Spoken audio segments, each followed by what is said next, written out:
Hey, what's going on, everyone? My name is Aaron. Today I wanted to talk a little bit about investing during market downtrends, specifically what to do when markets come down and when they correct. So market corrections are a regular part of the investing process. They happen quite frequently, but it's important to have sufficient plans in place to help guide you through those downtrends. So this really boils down to two main factors, and that's understanding yourself and understanding your investments.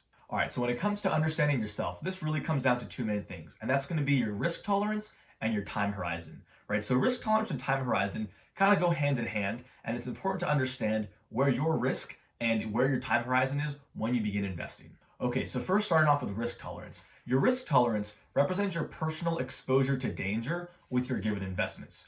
So when it comes to a stock, let's say, the danger you're exposing yourself to on that stock is the danger that that stock will collapse or go to zero. Now, time horizon obviously represents how long you have to invest in the markets.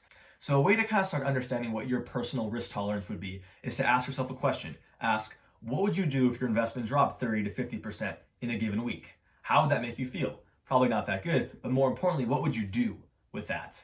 If you purchased a stock on Monday and on Friday it lost 40% of its value, are you going to be inclined to sell?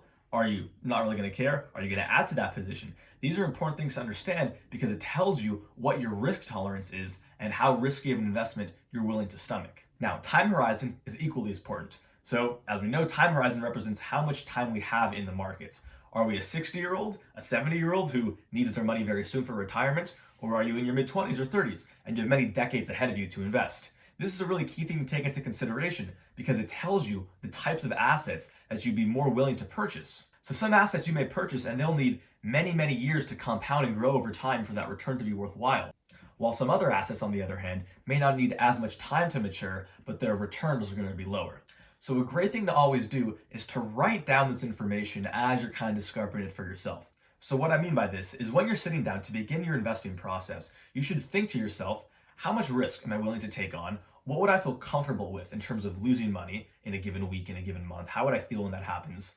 And how long am I planning on holding these investments for? And write that down on a piece of paper. Right, I'm not willing to touch this money in the next 10 years or 20 years, or I'm willing to put this money away for the next 5 years. And then also write down, maybe if my portfolio drops 50%, I'm not even going to look at it. If it drops 40%, I'm not going to look at it. Or if it drops 20%, I'd be completely scared and I would sell everything. It's important to write those things down for when the market actually does correct. You can then look back at these notes as a reference and say, hey, I know for a fact, before I even purchased this asset, I wasn't planning on even selling it for the next 10 years. Why would I sell it now? Having that there would act almost as a guide for you, and it keeps you from making a decision that in the future you may end up regretting. So a note on risk. Risk is often confused with volatility. Now, volatility and risk are not necessarily the same thing. A risky asset can also be a volatile asset, but a volatile asset is not necessarily a risky asset. Okay, so let's break this down a little bit further. I like to kind of start by talking about penny stocks. Penny stocks represent a very risky and a very volatile investment, right? They're risky in the sense of that the danger that you're exposing yourself to, right? The chance that that stock could go to zero is quite high, right? And a lot of this has to do with the size of the company. They're very small. Maybe not that much information is known about them. It's a risky investment. Now, penny stocks are also going to be very volatile. And this is largely due to the fact that penny stocks have a very low market cap. Since they're a smaller company, their price is naturally going to fluctuate more and more, making it both volatile and risky.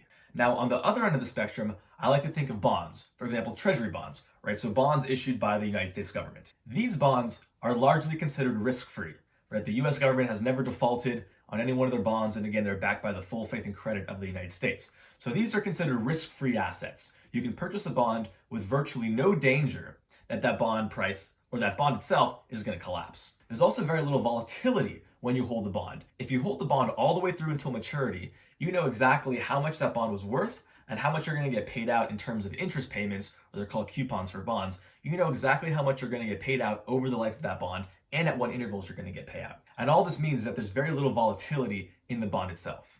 Now, somewhere in the middle, I like to think of ETFs. So for example, the S&P 500, right? That's an index fund, and you can purchase an ETF version of it, let's say through a Vanguard S&P 500 index fund. So an index fund is somewhere in the middle between risk and volatility. So an ETF is naturally going to carry more risk than something like a bond because an ETF comprises of stocks, and stocks are generally considered riskier than bonds. So you're going to have a little bit more built-in risk. However, that risk is spread out over hundreds and hundreds of companies that lie within that ETF. So while the stocks themselves may be more risky compared to a bond, the volatility is greatly decreased because the various price fluctuations of a single stock are all spread out over the entire ETF.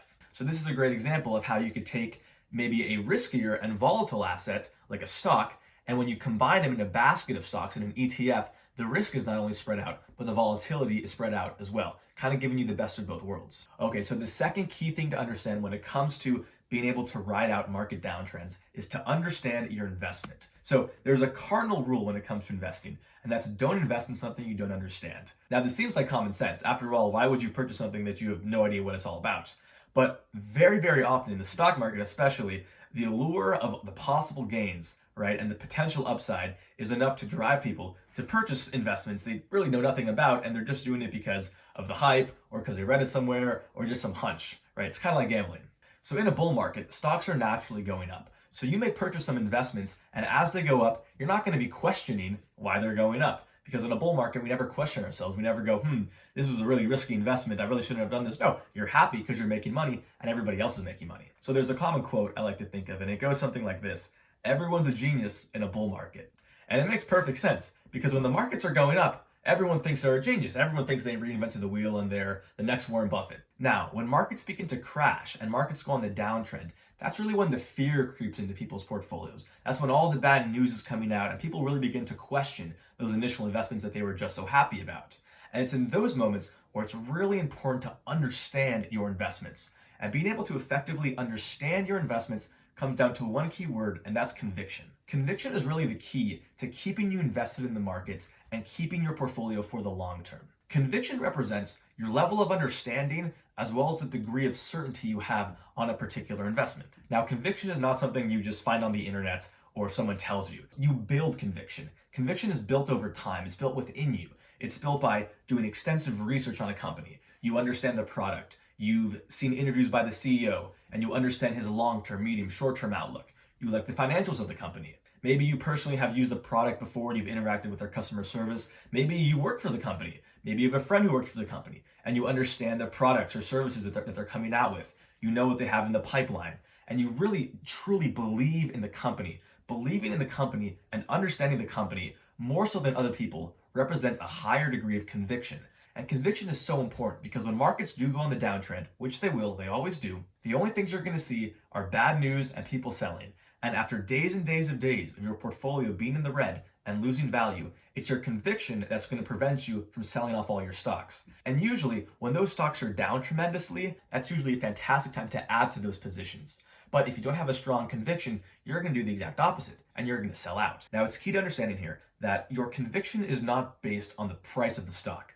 All that means that if you purchase a stock at, let's say, 100, and then over the course of several weeks, it shoots up to $150, your conviction on that company cannot be because the stock just rose $50. The stock price has nothing to do with your conviction on the company in and of itself. The stock price is a result of having a strong conviction in a good company for a long period of time. If you simply base your conviction in the price of the stock, well, the stock could go up a lot and then all of a sudden you think it's a great company, when in reality, maybe the stock is overpriced, maybe it shouldn't have been that high to begin with, and at the end of the day, your conviction is going to be built on nothing that's really set in stone. The stock price can change, but the long-term outlook of the company, right, what the company is doing to better themselves and beat competitors, that's exactly what's going to propel them in the long term. Now, a stock can go up and down in the short term, but having a high-quality company with a high-quality CEO producing products that people love, that's something that's going to benefit the stock in the long term, no matter what it does in the short term. And that's where you want to base your conviction on. Now, a stock that simply doubles or triples in a couple months, it might be because it's a good company, but quite frequently that happens because the stock is aligned with a certain trend. Maybe it's just getting hyped for whatever reason, but there's nothing inherently intrinsic about the company that's guiding it to that 2-3x. But if you have a conviction and you understand